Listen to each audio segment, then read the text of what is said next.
মোদি গেল আমেরিকা, তার ছক্কা গেল প্রফেসর ইউনূস বাংলাদেশে বৈশা বাংলাদেশের কৌশলগত এবং কূটনৈতিক সক্ষমতা আন্তর্জাতিক অঙ্গনে নতুন উচ্চতায় পৌঁছেছে এই গত কয়েকদিনে। বিশ্বব্যাপী প্রযুক্তিগত এবং রাজনৈতিক অগ্রগতির কেন্দ্রবিন্দুতে বাংলাদেশ এখন একটা গুরুত্বপূর্ণ খেলোয়াড় হিসেবে আবির্ভূত হয়ে গেছে। ইলন মাস্কের সাথে আমেরিকাত গিয়ে মোদি মিটিং করেছে, আর তার কয়েক ঘন্টা আগে প্রফেসর ইউনূস ইলন মাস্কের সাথে মিটিং করেছে। আমরা মোদির আমেরিকা সফরের সাথে প্রফেসর ইউনূসের ইলন মাস্কের মিটিংয়ের একটা তুলনামূলক আলোচনা করব। ইলন মাস্ককে যারা চিনেন না, আর কেন ইলন মাস্ক আগামীর বিশ্ব রাজনীতিতে গুরুত্বপূর্ণ তা একটু আলোচনা করে নিই। ইলন মাস্ক টেসলা কোম্পানির মালিক, ও শুধু প্রযুক্তি উদ্যোক্তা না, এখন বিশ্ব রাজনীতির একটা গুরুত্বপূর্ণ চরিত্রে পরিণত হয়েছে। এর কারণ হইতেছে ব্যবসায়ী স্বার্থ, প্রযুক্তির উপর আধিপত্য এবং আন্তর্জাতিক কূটনীতিতে তার ক্রমবর্ধমান প্রভাব। স্পেস এক্স এবং মহাকাশে সে রাজত্ব করে। মহাকাশ এখন ভূ রাজনীতির গুরুত্বপূর্ণ অংশ এবং ইলন মাস্ক এটার কেন্দ্রে আছে। স্পেস এক্স মার্কিন যুক্তরাষ্ট্রের জন্য মহাকাশে আধিপত্য বজায় রাখার অন্যতম প্রধান হাতিয়ার। ওর স্টারলিংক বলে স্যাটেলাইট ইন্টারনেট পরিষেবা আছে, ভূ রাজনীতিতে গুরুত্বপূর্ণ হয়ে উঠছে। ইউক্রেন যুদ্ধের সময় স্টারলিংক রাশিয়ার বিরুদ্ধে ইউক্রেনের যোগাযোগ ব্যবস্থা সচল রাখার মূল ভিত্তি ছিল। স্পেস এক্স বর্তমানে চীনের মহাকাশ প্রকল্পের বড় প্রতিদ্বন্দ্বী এবং মার্কিন সামরিক বাহিনীর সাথে গভীরভাবে সংযুক্ত। যে কোনো দেশের যোগাযোগ এবং তথ্য প্রবাহ নিয়ন্ত্রণ করতে পারা মানে রাজনৈতিক শক্তি অর্জন করা। স্টারলিংক এখন বিশ্বজুড়ে স্বাধীন ইন্টারনেট সংযোগ দেওয়ার একটা গুরুত্বপূর্ণ হাতিয়ার। এটা এমন একটা প্রযুক্তি যা সরকার চাইলেও পুরোপুরি নিয়ন্ত্রণ করতে পারবে না, ফলে এটা ক্ষমতার ভারসাম্য বদলে দিতে পারে। এই জন্যই ইন্ডিয়া এটা নিতে চায় না। বাংলাদেশে জুলাই যদি স্টারলিংক থাকলে নিয়ে, তাহলে আমরা আরও 7 দিন আগে হাসিনাক জয় বাংলা করে দিতে পারতাম। ইন্টারনেট বন্ধ করে এসে কয়েকদিন এক্সট্রা লাইফ পাইছিল। এই পৃথিবীর যে শক্তির ভবিষ্যৎ, এনার্জি, এটা নির্ভর করবে কার্বন মুক্ত জ্বালানির উপরে। সেইখানে ইলন মাস্কের টেসলা এটা অগ্রগামী। বৈদ্যুতিক গাড়ি শিল্পে নেতৃত্ব দিয়া ওই ফসিল ফুয়েল মানে পেট্রোল, তেল, কেরোসিন ইত্যাদি এটার ভিত্তিক যে অর্থনীতি, এটাকে চ্যালেঞ্জ করছে সে। চীন, আমেরিকা, ইউরোপ, ভারত সবাই চায় টেসলার প্রযুক্তি এবং বিনিয়োগ, ফলে এই দেশগুলোর উপরে সে প্রভাব বিস্তার করতে পারে। টেসলা ইতিমধ্যে চীনে বিশাল কারখানা গড়ে তুলছে, তাকে চীন অর্থনীতির সাথে গভীরভাবে সংযুক্ত করছে। এটা ছাড়াও কৃত্রিম বুদ্ধিমত্তা মানে আর্টিফিশিয়াল ইন্টেলিজেন্স, এইটাই হইতেছে ভবিষ্যতের প্রযুক্তি। আগামী বিশ্ব রাজনীতির অন্যতম শক্তি হবে আর্টিফিশিয়াল ইন্টেলিজেন্স, যেখানে ইলন মাস্ক একটা বড় খেলোয়াড়। XAI নামে একটা নতুন AI কোম্পানি করেছে, যা ওই যে ওপেন AI, চ্যাট জিপিটি শোনেন না, আর গুগলের সাথে প্রতিযোগিতা করছে। তার নিউরালিক বলে একটা প্রকল্প আছে, মানুষের মাথার সাথে, ব্রেনের সাথে, মগজের সাথে কম্পিউটারের যোগাযোগ। মানে আপনি চিন্তা করবেন না, লেখা হয়ে যাবে কম্পিউটারে। হ্যাঁ, এটা সামরিক এবং গোয়েন্দা অপারেশনে ভবিষ্যতে খুব গুরুত্বপূর্ণ হতে পারে। কৃত্রিম বুদ্ধিমত্তার নীতি এবং ব্যবহার নিয়ন্ত্রণে মাস্কের প্রভাব সরকারগুলো থেকেও বেশি হয়ে উঠতে পারে। এটা ছাড়া সোশ্যাল মিডিয়া এবং রাজনৈতিক প্রভাব আছে। টুইটার ছিল না, আছে না, আগে নাম ছিল টুইটার, এখন এক্স হয়েছে। এটার মালিক কিন্তু ইলন মাস্ক। গণতন্ত্র, তথ্য প্রভাব এবং রাজনৈতিক প্রচারে সোশ্যাল মিডিয়া এখন মূল অস্ত্র। আপনারা তো দেখেছেন, আমরা তো ইউটিউব আর ফেসবুক দিয়ে হাসিনার আধা জয় বাংলা করে দিছি। তো এই টুইটার কিনা রাজনৈতিক বিতর্কের কন্দেমন্ত্রীতে চলে আসছে। বিশ্বজুড়ে জনমত তৈরিতে টুইটারের বিশাল ভূমিকা আছে, যেটা এখন তার নিয়ন্ত্রণে। মার্কিন প্রেসিডেন্ট নির্বাচন, ব্রিটেনের নির্বাচন, ভারতের নির্বাচন, এমনকি বাংলাদেশের এই বিপ্লবেও পাকিস্তানের পরিস্থিতিতে টুইটারের প্রভাব আছে। এটা ছাড়া বিশ্ব কূটনীতিতে মাস্কের সরাসরি ভূমিকা আছে। অনেক সময় মাস্ক এমন কূটনৈতিক কাজ করে যা সাধারণত রাষ্ট্রনায়করা করে থাকে। ইউক্রেন যুদ্ধের সময় মার্কিন সরকার এবং ইউক্রেন মাস্কের স্টারলিংক ব্যবহারের উপর নির্ভর করেছিল, আগেই তো বলছি। মধ্যপ্রাচ্যে তার টেসলা এবং স্পেস এক্সের বিনিয়োগের কারণে সৌদি আরব, কাতার, তারপরে সংযুক্ত আরব আমিরাত, এটার সাথে তার ঘনিষ্ঠ সম্পর্ক তৈরি হয়েছে। চীনের সাথে তার অর্থনৈতিক সম্পর্ক গভীর। বেজিং আর ওয়াশিংটনের মধ্যে উত্তেজনা থাকলেও ইলন মাস্কের ব্যাপারে দুই পক্ষই মহব্বত দেখায়। আমেরিকান রাজনীতিতে ইলন মাস্কের প্রভাব দ্রুত বাড়তেছে। প্রকাশ্যে রিপাবলিকান দল এবং ডোনাল্ড ট্রাম্পের সমর্থন করছেন তিনি। মার্কিন রাজনৈতিক মঞ্চে গুরুত্বপূর্ণ করে তুলছে তাকে। আমেরিকার প্রযুক্তি খাত এখন বড় অংশ মাস্কের হাতে, যা তাকে রাজনীতিবিদদের উপর প্রভাব বিস্তারের সুযোগ করে দিছে। তাই আগামী দিনে আন্তর্জাতিক রাজনীতিতে ইলন মাস্কের ভূমিকা অনেক রাষ্ট্রনায়কের চাইতেও বেশি গুরুত্বপূর্ণ হইতে পারে। এই জন্যই প্রফেসর ইউনূসের সাথে ইলন মাস্কের মিটিংটা গুরুত্বপূর্ণ। কি আলোচনা হয়েছে? বাংলাদেশের স্টারলিংক আসিচ্ছে। এইটা বাংলাদেশে গ্রামীণ জনগোষ্ঠী, নারী উদ্যোক্তা এবং তরুণদের ক্ষমতায়ন করতে পারে। প্রফেসর ইউনূসের একটা গ্রামীণ ফোন নিয়ে একটা এক্সপিরিয়েন্স আছে। এই স্টারলিংকের সাথে গ্রামীণ ফোন এবং এই গ্রামীণ ইন্টারনেট কমিউনিকেশন এইটার সাথে যুক্ত হয়ে যাবে। প্রফেসর ইউনূসের একটা থিওরি আছে, কিভাবে উন্নত প্রযুক্তি ব্যবহারের মাধ্যমে দরিদ্র এবং প্রান্তিক জনগোষ্ঠীকে অর্থনীতির মূল ধারায় নিয়ে আসা যায়। এবং এই ধারণা ইলন মাস্ক খুব খাইছে, খুব আগ্রহ সহকারে শুনছে এবং বাংলাদেশে উদ্যোগের প্রশংসা করছে। এবং ইলন মাস্ক যারা এখানে মিটিংয়ে ছিল আমি তাদের কাছে শুনছি এমন শ্রদ্ধার সাথে প্রফেসর ইউনূসের সাথে কথা বলছে সেটা তুলনাবিহীন। এবং আমরা পরবর্তীতে দেখব মোদির সাথে কেমনে কথা বলছে। এটা ছাড়াও ইলন মাস্ক তার বাংলাদেশ সফরে আগ্রহ প্রকাশ করছে।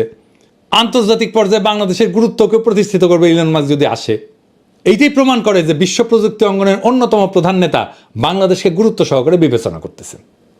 এই বৈঠকের সফল আয়োজনের পিছনে ছিলেন আমার গুরু খলিল ভাই এবং স্পেসএক্সের global engagement adviser Richard Griffiths. তারা ওয়াশিংটনে বৈঠকের এমন সময়টা এমনভাবে নির্ধারণ করছে, আলোচনার কাঠামো তৈরি করছে যাতে এটা মোদির ওয়াশিংটন সফরের সাথে একই সময় হয়। এটা ছিল একটা খুবই কৌশলগত সিদ্ধান্ত যা ভারতের প্রভাবকে পাশ কাটায় বাংলাদেশের অবস্থানকে শক্তিশালী করছে।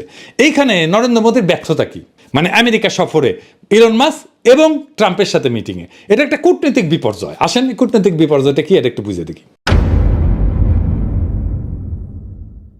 ইলন মাস্কের সাথে মোদির বৈঠকটা প্রতীকী এবং সৌজন্যমূলক, এর বেশি কিছু ছিল না। আলোচনায় নানা কিছু আসছে কিন্তু কোনো বড় তাৎপর্যপূর্ণ সিদ্ধান্ত হয়নি। ভারতের চূড়ান্ত সিদ্ধান্তহীনতা এবং দফায় দফায় বাধার কারণে স্টারলিংসে ভারতে প্রবেশ অনিশ্চিত, যাচ্ছে না। আপনি মোদির সাথে ইলন মাস্কের মিটিংয়ের ইলন মাস্কের হাতের ভঙ্গিটা দেখেন, এইটা সে বড় করিয়া দেখান, এই যে এইরকম করে বসছে না, দেখেছেন এই যে ভঙ্গি, এটা পাওয়ার আর কন্ট্রোল। তার মানে ওই মিটিংয়ের মাস্টার ইলন মাস্ক। সব পাওয়ারফুল মানুষ অবচেতনে এইভাবে হাতের ভঙ্গি করে আরেকজনের সাথে কথা বলার টাইমে। আপনি যখন পাওয়ারফুল হবেন তখন দেখবেন আপনার হাতে হয়ে গেছে। আমরা কয়েকটা নেতার ক্ষেত্রে দেখি, এই যে স্যার এরদোগান দেখেছেন, অ্যাঙ্গেলা মার্কেল, এমনকি হিটলার দেখেছেন, এক্সট্রিমলি পাওয়ারফুল নেতা। ট্রাম্প, তাহলে বুঝেছেন ওই মিটিংয়ের মাস্টারকে। এখন দেখিচ্ছি আমার ক্ষুদ্র ভ্রাতার ভগিনীরা ইঙ্কা করে হাত রাখিছে, আমি কলে দেখবার পারিচ্ছি। যাই হোক, টেস্ট করিচ্ছে ক্যাঙ্কা হবে পাওয়ারফুল এলে এসে। আমরা টেসলার ফ্যাক্টরি বাংলাদেশে আনতে বলবো। মোদির জন্যে ইলন মাস্কের সাথে ব্যর্থ আলোচনাই না, বরং ওয়াশিংটনে মার্কিন প্রেসিডেন্ট ডোনাল্ড ট্রাম্পের সাথে তার বৈঠকও চরম হতাশার। মোদি চাইছিল ভারতীয় পণ্যের জন্য শুল্ক ছাড় এবং মার্কিন পণ্যের জন্য ভারতের শুল্ক কমানো। হ্যাঁ, কিন্তু ট্রাম্প ভারতীয় পণ্যের উপরে নতুন করে শুল্ক আরোপের সিদ্ধান্ত ঘোষণা করছে। এটা মোদির জন্য বড় ধাক্কা। মোদি চাইছিল বাংলাদেশকে নিয়ে নেতিবাচক প্রচারণা চালাতে, কিন্তু ট্রাম্প স্পষ্টত বিষয়টা এড়ায় গেছে। এটা প্রমাণ করে যে বাংলাদেশ বিরোধী প্রচারণা আর আগের মতো আমেরিকান সমর্থন পাচ্ছে না। আর একটা গুরুত্বপূর্ণ ব্যাপার ঘটছে, চীন প্রসঙ্গে নীরবতা। মোদি আশা করছিল যে ট্রাম্প চীনের বিরুদ্ধে কঠোর মন্তব্য করবে যা ভারতের জন্য কৌশলগত সুবিধা দেবে, কিন্তু ট্রাম্প একবারও চীনের বিরুদ্ধে কোনো কথা বলেনি, যা ভারতের ইন্দো প্যাসিফিক নীতির জন্য একটা বড় ধাক্কা এবং মোদির জন্য একটা অপমানজনক কূটনৈতিক আচরণ ছিল। মানে মোদি যতবার গেছে মার্কিন রাষ্ট্রপতি আগায় যেয়ে তাকে নিয়ে আসছে, এটা কিন্তু কূটনীতিতে একটা বড় জিনিস। রাষ্ট্রপতি আগায় যায় তার ভিতরে নিয়ে আসবে। মোদির সফরের সময় তার জন্য আনুষ্ঠানিক অভ্যর্থনা দেওয়া হয়নি, আগে দেওয়া হয়েছে। ফলে ট্রাম্প প্রশাসনে প্রধান দরজা দিয়ে না, পাশের প্রবেশদ্বার দিয়ে প্রবেশ করছে, যার প্রতীকী অর্থে একটা কূটনৈতিক অবমাননা এবং পরাজয়। একই সময় ওয়াশিংটনে বাংলাদেশের পক্ষে কৌশলগত সাফল্য এসেছে, যেখানে ভারত কূটনীতিকভাবে পিছায় পড়ছে। বাংলাদেশের জন্য এটা একটা নতুন কূটনৈতিক এবং প্রযুক্তিগত বিজয়। প্রফেসর ইউনূসের মতো নেতারা আমাদের দেশের ভাবমূর্তিকে বিশ্ব দরবারে উজ্জ্বল করছেন। তার এই উদ্যোগ শুধু প্রযুক্তি না, বরং অর্থনৈতিক প্রবৃদ্ধি, সামাজিক অন্তর্ভুক্তি এবং ডিজিটাল স্বাধীনতার দিক থেকেও নতুন দিগন্ত উন্মোচন করছে। অন্যদিকে মোদির ব্যর্থতা দেখাই দিছে শুধু বড় কথা বললেই কূটনৈতিক সাফল্য আসে না, কার্যকর কৌশল এবং দূরদর্শী নেতৃত্ব ছাড়া আন্তর্জাতিক রাজনীতিতে টিকে থাকা কঠিন। দুনিয়া বড় কঠিন হয়ে গেছে। আজ বাংলাদেশ যেখানে তার শক্তি এবং সক্ষমতা দেখাচ্ছে, ভারত সেখানে বারবার নিজেদের ব্যর্থতার প্রমাণ দিচ্ছে। আমাদের উচিত এই সাফল্যকে সাথে নিয়ে দেশের অঙ্গনে বিপ্লবী শক্তির অবস্থানকে আরও সুদৃঢ় করা। আগস্ট বিপ্লবের যে অসমাপ্ত কাজ আছে তা এক্ষুনি সম্পন্ন করতে হবে প্রফেসর ইউনূসকে। হাসিনা আর তার সাঙ্গপাঙ্গদের বিচার সম্পন্ন করতে হবে, সকল সংস্কার সম্পন্ন করতে হবে। আন্তর্জাতিক আর জাতীয়ভাবে প্রফেসর ইউনূসের সরকার এত সংহত অবস্থায় আর কখনো ছিল না। আমরা এইদিকে 32-এর দিসি বুলডোজার চালায়, আর প্রফেসর ইউনূস আমেরিকার দেশে বুলডোজার চালায় মোদির উপরে। বাংলাদেশ এখন এক নতুন সম্ভাবনার শক্তিশালী প্ল্যাটফর্ম।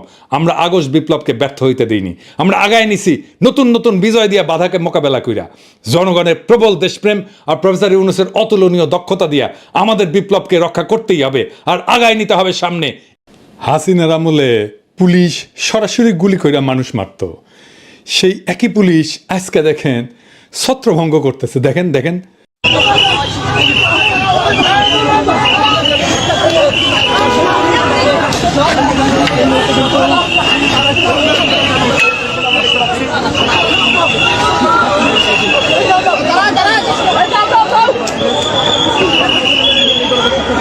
দেখেছেন কারো শরীর স্পর্শ করতেছে না, খালি সাউন্ড করতেছে। জিন্দেগিতে চিন্তা করেছিলেন হাসিনার জাউরা ঠোলা এইভাবে পুলিশ হয়ে উঠবে? ভাবেন নাই, কিন্তু হয়েছে। পুলিশের দুইজন নেতৃত্বে, খোদাবক্স ভাই আর বাহার ভাই, দুজনেই বাংলাদেশের জনগণের তরফ থেকে আমার সালাম আর কৃতজ্ঞতা গ্রহণ করেন। আপনারা এক অসাধ্য সাধন করছেন। যেই পুলিশ সদস্যকে দেখা যাইতেছে এই ভিডিওতে, ওনারা আইডেন্টিফাই করেন, প্রমোশন দেন, পুরস্কৃত করেন, জাতির সামনে পরিচয় করায় দেন। এই পুলিশ সদস্যকে যেটি পাবেন বুকে জড়ায় ধরবেন, না খিলায় ছাড়বেন না, এক কাপ চা হইলে খিলাবেন। এবার আসেন আজকের আলোচনায়। এই যে খেলা হবে, এই স্লোগান তো দিছিল শামীম ওসমান, তাই না? 24 তারিখের পরে আসো খেলবো, খেলা হবে, খেলা হবে। 24 তারিখের পরে খেলা হবে। তুই, তোর খালেদা জিয়া, তোর জামাত, তোর হেফাজত সব নিয়ে আমরা খেলবো। 24 তারিখের পর খেলা হবে। তো খেলা শুরু হওয়ার আগেই আওয়ামী লীগেরা ভাগলো। সাহস থাকলে দেশে আয় বইলে অতি বীরত্বের সঙ্গে হেলিকপ্টারে পলাইলো তার নেত্রী। তাদের তীর্থভূমি ধানমন্ডি 32 নাম্বার জয় বাংলা করে দেওয়ায় ওরা এতিম। এখন ওখানে নতুন বাপ দরকার। দেখেন আমেরিকাত তারা মোদির নামে স্লোগান দেয়, welcome welcome Modiji Modiji, we are for Modiji, we are for Modiji, we support Modiji Modiji, we support মোদিজি মোদিজি। হ্যাঁ দেখেছেন, শুধু স্লোগান হইলে বুঝতাম যে মুখ ফসকা ফট করে কয়ে দিছে, তা না, তারা ব্যানারও লিখে আনিছে। তার মানে এটা চিন্তা করে স্লোগান দেওয়া। দেখেছেন, দুনিয়ার কোন রাজনৈতিক দল আছে আর এক দেশের রাজনৈতিক নেতার নামে স্লোগান দেয়? নাই। আওয়ামী লীগ কি বাংলাদেশের দল না? তবে তারা কেন মোদির নামে স্লোগান দেয়? আওয়ামী লীগ কি তাইলে বাংলাদেশের দল তো না? ওরা মোদির নামে স্লোগান দেয়, ওটা ইন্ডিয়ার দল। তো মোদির নামে কেন স্লোগান দেয় সেটা বুঝতে হইলে আপনার ওই হার্পিক মজুমদারের একটা ক্লিপ দেখা লাগবে ইন্ডিয়ান টিভি। অবশ্য উপরি হিসাবে আপনি দেখবেন বাংলাদেশ নামের এই ভূখণ্ডের উপরে, এই রাষ্ট্রের উপরে তাদের এই আওয়ামী লীগারদের কি বিপুল ঘৃণা। আগে শুনেন। প্লিজ প্লিজ একটা কথা আমি আপনাকে অনুরোধ করি, বাঙালির সাথে বাংলাদেশিদেরকে মেলাবেন না। বাঙালির একটা সত্তা রয়েছে, বাঙালির একটা আত্মমর্যাদা রয়েছে, বাংলাদেশিদের কোনো আত্মমর্যাদা নাই। দাদা বুঝতে পারছি আপনার বাংলাদেশি বলবেন, আপনি বাঙালি বলবেন না। এদের কোনো জাত নাই, এদের কোনো জাত পরিচয় নাই। এরা নিজের পিতার ঘর ভেঙে ফেলে, এদের কিসের জাত পরিচয়? কিসের জাত পরিচয় এদের? যে তার পিতার ঘর ভেঙে ফেলে, যে তার ঐতিহাসিক স্থান ভেঙে ফেলে, তাদের জাত পরিচয় কি? এরা যেই পাতে খায় সেই পাতে হাগে। আপনি তাদেরকে মুক্তিযুদ্ধের সময় কলকাতা তাদেরকে কি করেছে, ইন্ডিয়া তাদেরকে কি করেছে সব ভুলে গেছে এই বেঈমানের জাত। আমি ঘৃণা বোধ করি যে আমি এই দেশে জন্মেছি, আমি ঘৃণা বোধ করি। আমার কাছে মনে হয় এই দেশকে, মানে এইখানে একটা যুদ্ধ শুরু হয়ে গেছে। এই যুদ্ধে এখন আমাদেরকে স্বাধীন করবার পালা। অস্ত্র হাতে নামতে হবে, এখানে গেরিলা যুদ্ধ করতে হবে, এখানে আমাদেরকে ট্রেনিং নিতে হবে। দেখেছেন, যুদ্ধ করবি, গেরিলা যুদ্ধ করবি। আবার তীর্থভূমি বাঁচাইতে আসলে উনি বুঝলাম ইনি সাহস আছে কি আছে আর জীবনে, মরে গেলে আড্ডি ছিঁড়ে গেলে তা না আসলে হইনি না, তা আসলেও না কে? কারণ ওই হ্যাডমটা নাই, কখনো ছিল না। 1971-ও হ্যাডম ছিল না। ইন্ডিয়ারে বাপ ডেকে নিয়ে এসেছিল, এখনো ইন্ডিয়ারে বাপই ডাকা লাগে। ওই প্রোগ্রামের অ্যাঙ্কার আবার বলে কি 1971-এর মতো ইন্ডিয়াকে সাহায্য করতে হবে। শুনেন। কিন্তু এবার কি তাহলে আবার ভারতের কাছে সাহায্য চাওয়ার দিন এগিয়ে এসেছে? কারণ এই মুহূর্তে দাঁড়িয়ে স্বাধীন দেশ যদি কোনোভাবে সাহায্য না চায়, তাহলে একটা দেশ আরেকটা দেশের রাজনীতিতে গিয়ে সরাসরি নাক গলাতে পারে না। বাপরে, আমেরিকা থেকে 5 লাথি দিয়ে ডান্ডে বেরিয়ে পড়ে পেটে দিছে, আর ওই বাংলাদেশে আওয়ামী লীগরা আবার ক্ষমতাত বসে দিবি। ওরে বাবা, গোয়াত নাই চাম, রাধাকৃষ্ণের নাম। তার মানে আওয়ামী লীগ আর এইসব থার্ড ক্লাস ইন্ডিয়ান চ্যানেল চায় বাংলাদেশের সামরিক হস্তক্ষেপ করে ইন্ডিয়া আবার হাসিনার হারানো রাজ্য উদ্ধার করে দিক। এই জন্যই আমেরিকাত মোদির নামে স্লোগান দিছে। আবার দেখান এডিটর সাহেব।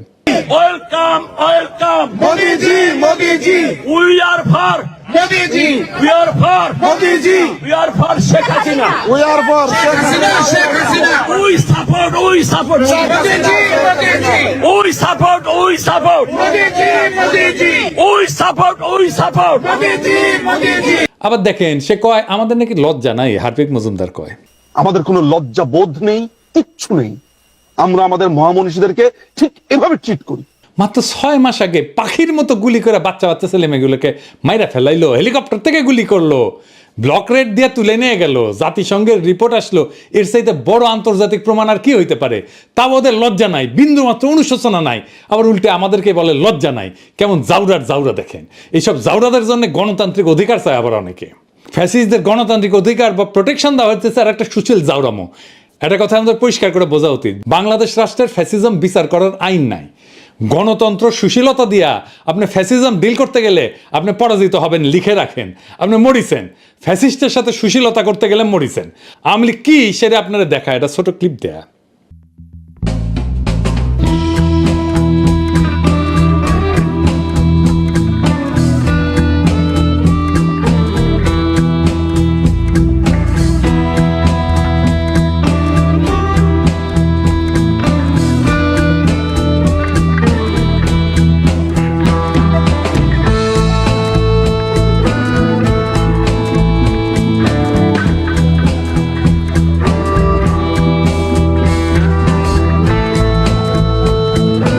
দেখছেন, আওয়ামী লীগ হইতেছে কুত্তাটা, আর ওই কুত্তাটারে যে বাঁচাইতে আসিছিল হইতেছে বাঙ্গু সুশীল।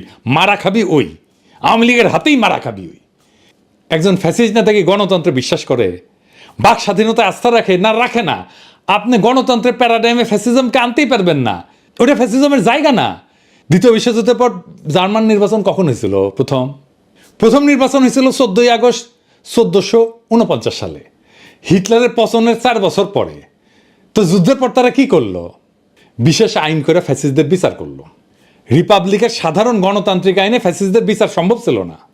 নতুন সংবিধান করছিল নাৎসি শাসনের পতনের পর গণতন্ত্র প্রতিষ্ঠার জন্য। এটা তৈরি করতে 48 থেকে 49 সাল পর্যন্ত আলোচনা চলে এবং 23 মে 1949 সালে এটা কার্যকর হয়। তারপরে হয় ইলেকশন। এই সংবিধান অনুযায়ী 1949 সালে 14ই আগস্ট প্রথম নির্বাচন অনুষ্ঠিত হয়। তো এই সুশীলদের কেন মনে হচ্ছে একজন ফ্যাসিস্টের জন্য গণতন্ত্রের প্রোটেকশন দরকার? সে কি গণতন্ত্র বিশ্বাস করে?